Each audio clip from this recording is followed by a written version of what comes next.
The Cold War is remembered as a conflict of posture. Two empires aimed at each other across an ideological divide, neither willing to pull the trigger.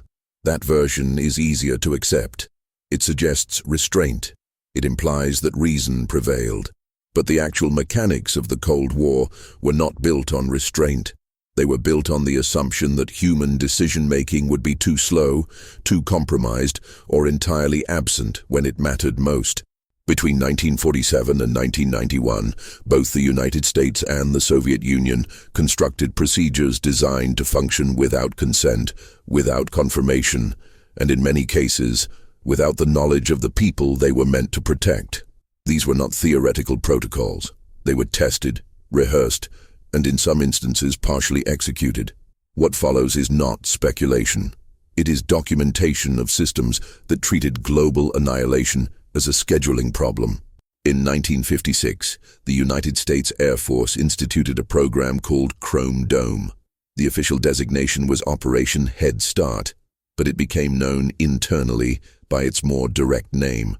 Chrome Dome involved keeping B-52 bombers armed with live thermonuclear weapons in continuous flight along the borders of Soviet airspace.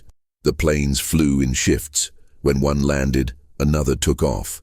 At any given time, a minimum of 12 bombers were airborne, each carrying weapons with a combined yield exceeding all explosives used in World War II. The crews were not told where they would strike. They were given sealed orders that would only be opened if a specific radio code was transmitted. That code did not require presidential authorization to be sent. It required the absence of a counter-signal. If communication with ground command was severed for any reason, including technical failure, atmospheric disruption, or destruction of the command center itself, the crews were instructed to proceed to their failed deadly points and await further instruction. If no counter-order arrived within a set window, they were authorized to continue to their targets. This was not a safeguard. It was an assumption that silence meant war had already begun. On January 24, 1961, a B-52 carrying two Mark 39 hydrogen bombs broke apart in mid-air over Goldsboro, North Carolina. The aircraft had been experiencing fuel system malfunctions and was attempting an emergency landing. During the breakup, both bombs were released.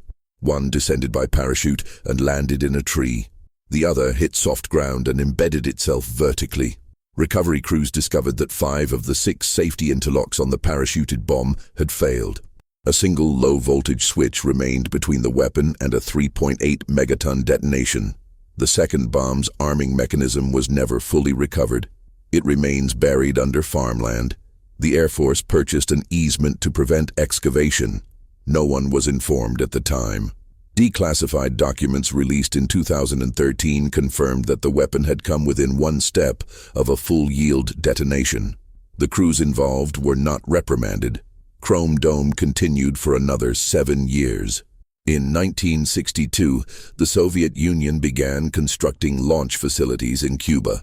The sites were designed to deploy R-12 and R-14 intermediate-range ballistic missiles capable of reaching most of the continental United States within 12 minutes. American reconnaissance flights identified the installations on October 14th. President Kennedy convened the Executive Committee of the National Security Council and ordered a naval blockade, referred to publicly as a quarantine, to avoid the legal implications of an act of war. On October 27th, a U-2 surveillance aircraft piloted by Major Rudolf Anderson was shot down over Cuba by a Soviet S-75 surface-to-air missile. The order to fire had not come from Moscow. It was issued by a local commander who believed American invasion was imminent. The Joint Chiefs of Staff recommended immediate retaliatory airstrikes. Kennedy delayed. That same day, a second U-2 strayed into Soviet airspace over the Chukotka Peninsula due to navigational error. Soviet MiG interceptors scrambled. American F-102 fighters armed with nuclear-tipped air-to-air missiles were dispatched to escort the U-2 back. Neither side fired. There was no communication between the aircraft. Both groups returned to base. The incident was not made public. It was not included in the initial declassification of Cuban Missile Crisis records.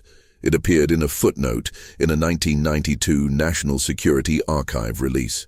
During the same period, a communications failure occurred at the North American Aerospace Defense Command Center in Colorado. A testing tape simulating a large-scale Soviet missile launch was accidentally fed into the live warning system. The alert was transmitted to Strategic Air Command headquarters, missile silos across the Midwest, and airborne command posts.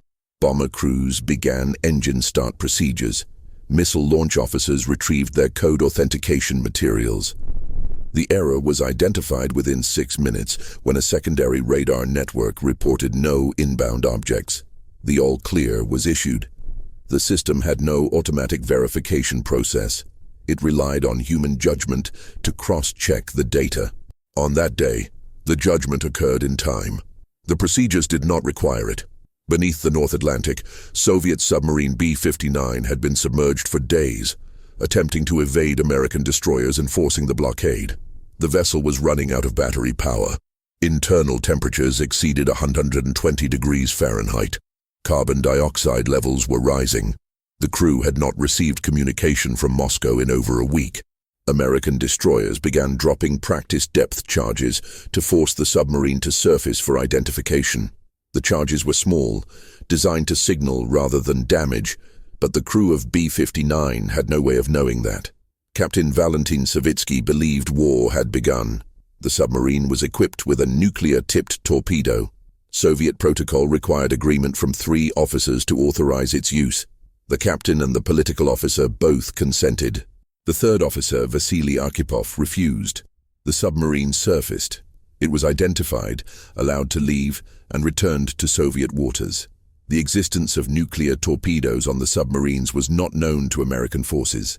Arkhipov's decision was not reported in Soviet records until after the dissolution of the USSR.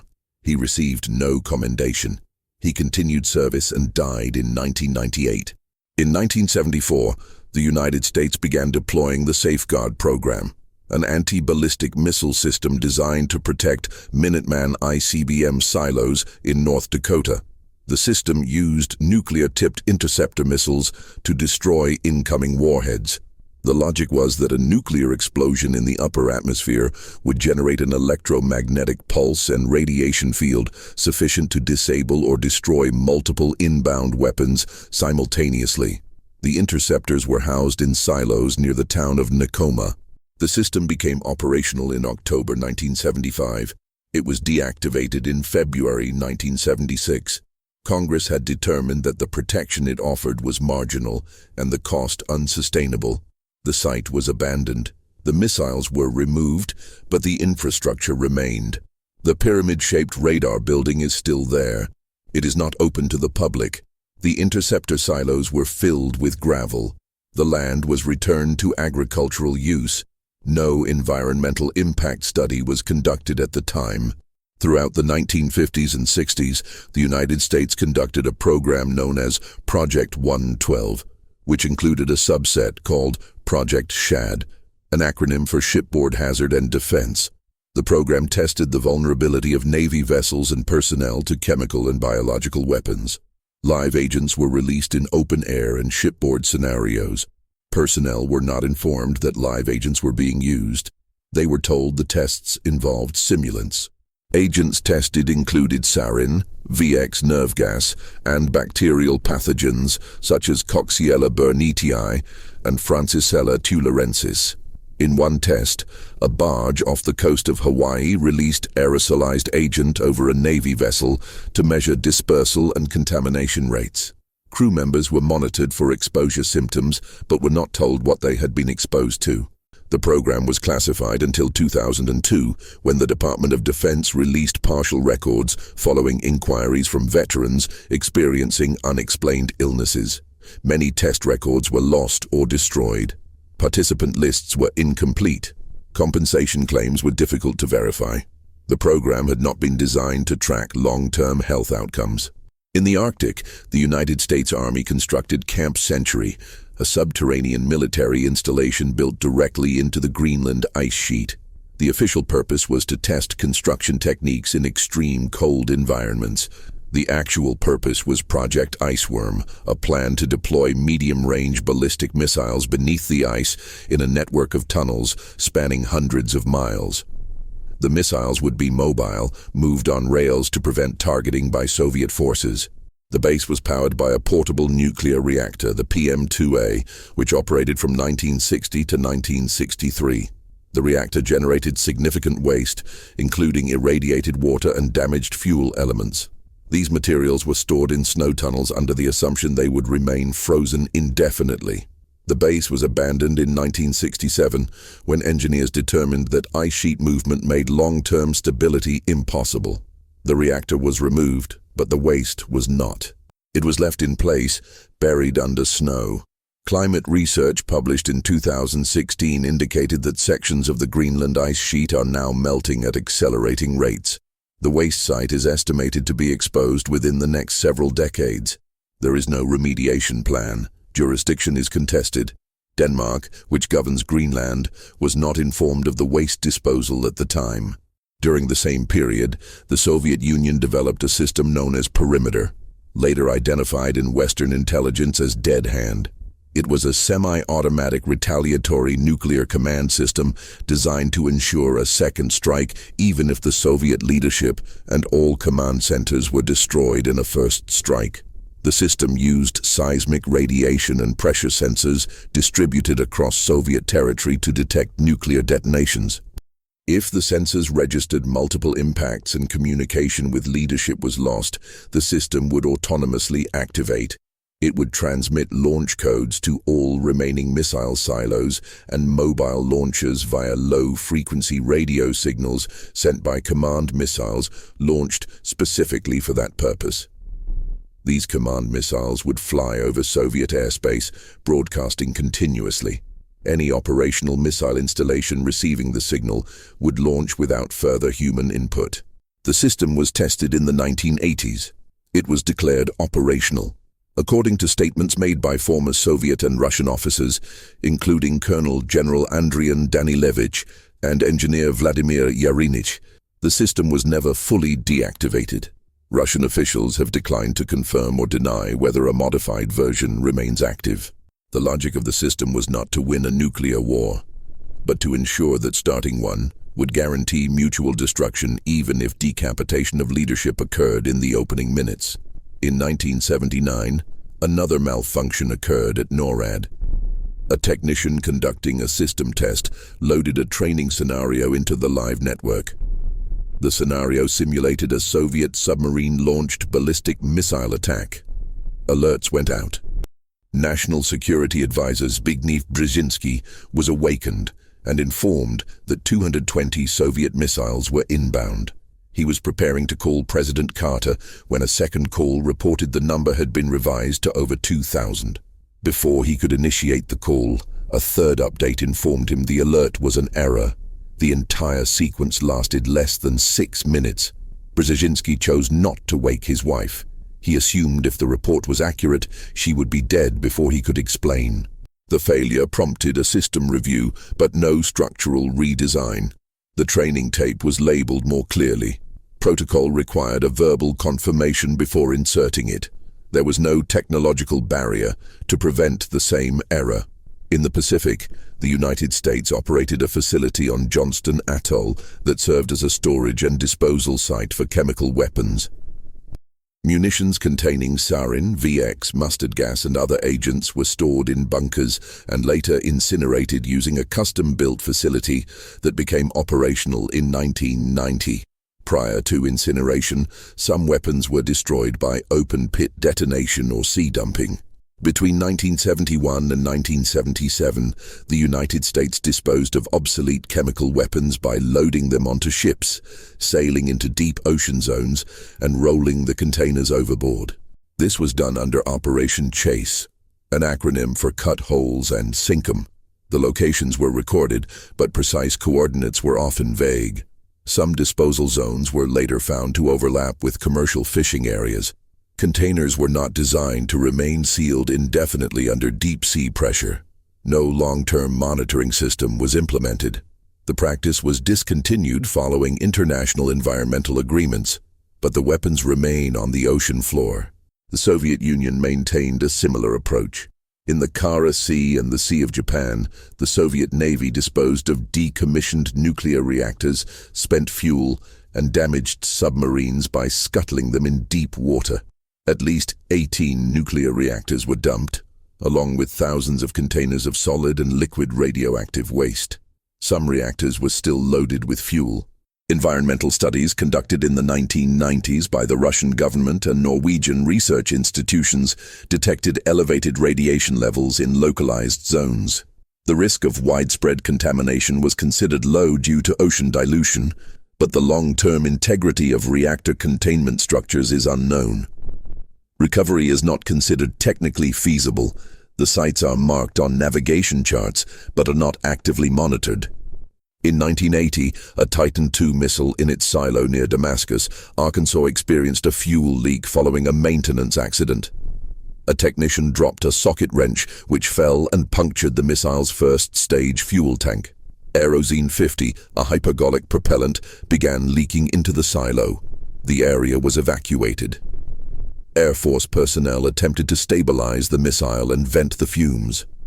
9 hours after the initial puncture, the missile exploded. The 9-megaton W-53 warhead was ejected from the silo and landed in a field. It did not detonate. The warhead's safety mechanisms functioned as designed, but the explosion killed 1 technician and injured 21 others. The silo was destroyed. The missile complex was never rebuilt. The Titan II program was phased out entirely by 1987. The incident was investigated, but the full report was not released publicly. Summaries were made available decades later under Freedom of Information requests. The warhead was recovered, inspected, and returned to the stockpile. Across the Atlantic, the British government maintained a network of bunkers and continuity of government facilities designed to preserve civil administration in the event of nuclear war. One such facility, located beneath Corsham in Wiltshire, was known as Burlington.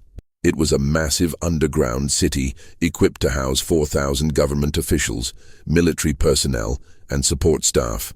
The complex included a hospital, a telephone exchange, kitchens, dormitories, and a BBC broadcasting studio. The Prime Minister would be relocated there, along with key ministers and military commanders. The facility was supplied with food, water, and fuel sufficient for several months. It was maintained in operational readiness from the 1950s through the early 1990s. The public was not informed of its existence. Local residents were aware of construction activity, but were told it was related to ammunition storage. The facility was quietly decommissioned after the Cold War. Portions were sold to private buyers.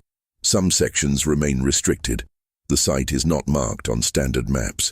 The Soviet Union maintained an equivalent network, including the underground complex at Mount Yamantau in the southern Ural Mountains. Construction began in the late 1970s and continued into the 1990s. Western intelligence agencies identified the site through satellite reconnaissance, but its precise function was never confirmed. It is believed to house a leadership bunker, communications hub, or nuclear weapons storage.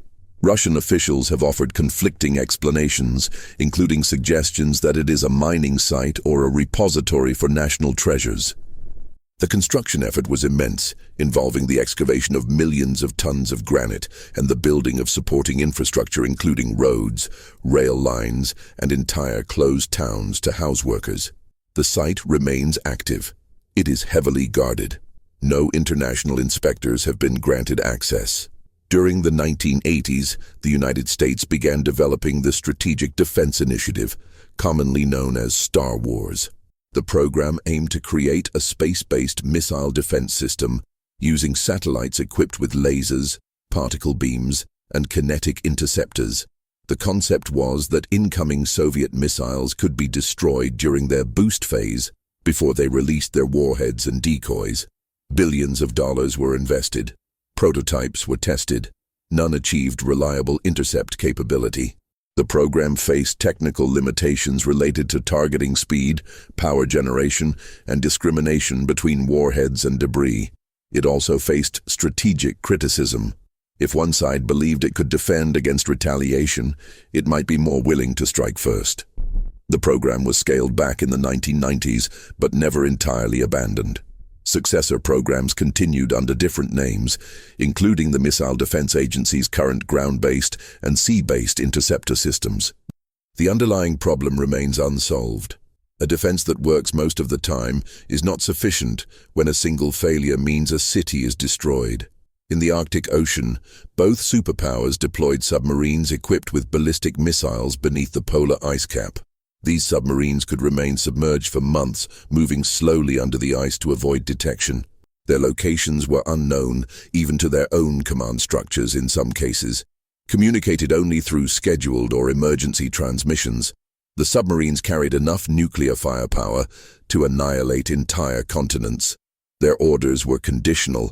If communication was lost and certain criteria were met, including detection of nuclear detonations on home soil or failure to receive expected status signals, the submarine commanders had pre-authorized discretion to launch. This was not explicit in public policy, but it was implicit in operational design. A submarine that could not be contacted could not be recalled. In 1986, the Soviet submarine K-2-19 suffered an explosion in one of its missile tubes while submerged off the coast of Bermuda. The explosion was caused by seawater leaking into the tube and reacting with missile fuel. The crew managed to surface the vessel and prevent a reactor meltdown, but the submarine eventually sank. 4 crew members died. Several missiles and their warheads went down with the vessel. The location was recorded, but no recovery operation was attempted. The wreck is still there, in over 18,000 feet of water. The missiles are presumed to be degrading. In the continental United States, the government maintained an elaborate continuity plan known as KIOG, Continuity of Government. This included designated survivors, officials who would not attend certain events to ensure that someone in the line of succession remained alive if an attack occurred during a State of the Union address or similar gathering.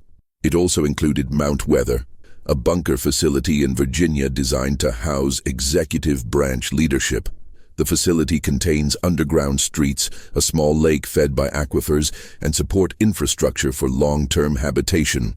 It remains operational. During the September 11th attacks, key government personnel were relocated there. The facility has been used periodically for drills and exercises. Its full capabilities are not public. Access is restricted. The surrounding area is monitored. Similar facilities exist at Raven Rock in Pennsylvania and Cheyenne Mountain in Colorado. These are not museums. They are active installations. The Soviet Union developed mobile ICBM launchers, including the RT-2PM Topol, known in the West as the SS-25 Sickle. These missiles were mounted on transporter erector launcher vehicles that could move through forests and along road networks, making them difficult to target. The launchers were designed to operate independently, moving to pre-surveyed launch positions and firing without real-time communication with Central Command. The missiles used solid fuel, which meant they could be kept ready for launch indefinitely without the fueling delays associated with liquid propellant systems. The mobility and autonomy of these systems made them destabilizing. They could not be destroyed preemptively with confidence, which meant a first strike could not guarantee disarmament. This was intentional. The logic was that uncertainty preserves deterrence.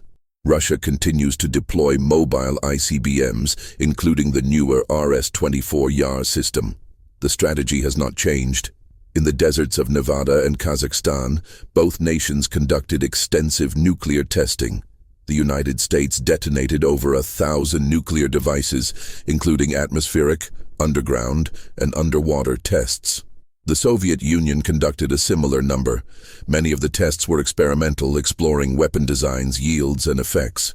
Some were designed to test weapons effects on military equipment, placing tanks, ships, and aircraft at varying distances from ground zero to observe blast, thermal, and radiation damage. Troops were also positioned in trenches at specified distances and ordered to advance toward the detonation site after the blast to simulate combat conditions in a nuclear environment. These troops were exposed to radiation. Dosimetry was inconsistent. Long-term health tracking was minimal. Participants were instructed not to discuss the tests. Compensation programs were established decades later, but many participants had already died. The test sites remain contaminated. Portions of the Nevada test site are now part of the Nevada National Security Site, still in use for subcritical experiments and other classified programs. The Semipalatinsk test site in Kazakhstan was closed in 1991. Residual radiation persists. Local populations have elevated rates of certain cancers and birth defects. Studies have documented the correlation, but causation is difficult to prove definitively in individual cases. Both nations also explored the weaponization of space. The United States tested satellite inspection and interception systems. The Soviet Union developed the fractional orbital bombardment system, which placed nuclear warheads in low orbit, where they could be deorbited over any target with minimal warning. The system was tested but not fully deployed. It violated the spirit, if not the letter, of the Outer Space Treaty, which prohibited placing weapons of mass destruction in orbit. The treaty did not prevent development or testing. Both sides interpreted the rules narrowly. In the 1980s, the Soviet Union tested a co-orbital anti-satellite weapon that could approach an enemy satellite, match its orbit, and detonate, destroying both itself and the target. The debris from such an attack would remain in orbit, potentially creating hazards for other satellites. This was considered acceptable. The strategic value outweighed the collateral risk. The personnel responsible for executing these systems were selected carefully. In the United States, missile launch officers underwent psychological evaluations, background checks, and continuous monitoring. They worked in pairs in underground capsules, each with a key required to unlock the firing mechanism. The keys were positioned far enough apart that one person could not reach both simultaneously. This was intended to prevent a lone individual from launching without authorization. However, the system assumed both officers would refuse an unlawful order.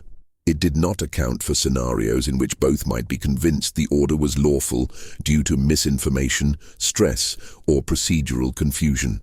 Drills were conducted regularly, including no-notice exercises in which crews received simulated launch orders and had to execute all steps up to, but not including, the final turn of the keys. The drills were designed to ensure readiness. They also habituated crews to the process. The line between drill and reality was a radio code. Soviet procedures were similar, but involved different redundancies. Launch officers in Soviet missile installations were also required to authenticate orders through multiple steps. However, some accounts from former officers suggest that procedural rigor varied depending on the unit, the time period, and the individuals involved. In some cases, authorization protocols were simplified to increase response speed. In others, additional checks were added due to concerns about unauthorized launches. The balance between control and readiness was never fully resolved. It shifted depending on the prevailing threat assessment and the political climate. In 1983, the Soviet early warning system reported that 5 Minuteman ICBMs had been launched from the United States. The alert appeared on the monitors at Serpukhov 15, a bunker outside Moscow responsible for processing satellite data. The officer on duty was Lieutenant Colonel Stanislav Petrov. The system indicated high confidence in the detection. Protocol required that he immediately notify his superiors, who would then inform Soviet leadership. Petrov hesitated. He considered the report unlikely. A first strike would involve hundreds of missiles, not 5. He also knew the satellite system was new and had experienced malfunctions. He reported the alert as a system error.